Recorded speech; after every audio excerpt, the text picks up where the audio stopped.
Hey folks, it's Mark from the Safe House. Hey, I want to answer a question that I get a lot from folks buying Fort Knox vault doors is, can you get out from inside the vault room, your vault door? And the answer, of course, is yes. So I want to kind of briefly go through the locking mechanism on a Fort Knox vault door. So this is an 8240 vault door.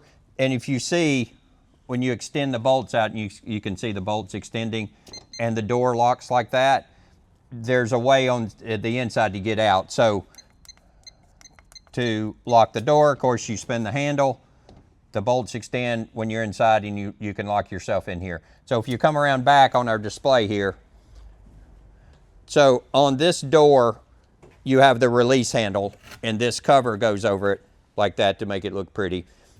So you would take this off, and of course, the bolts are retracted on this, but if you extend them out like you're locking the door like that, and I'm in here and I want to get out, all I do is grab this handle, pull it open. You can see the bolts retract, and then you pull the door open.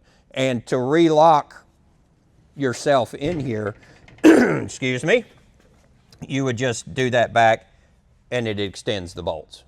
So if you have any questions about this, any other vault doors that we carry, any of the Fort Knox vault doors, give us a call at one of our 3 locations. You can go to our website, which is right down there, thesafehouse.com, and we'd be happy to answer any questions that you might have about Fort Knox vault doors or any other products that we carry.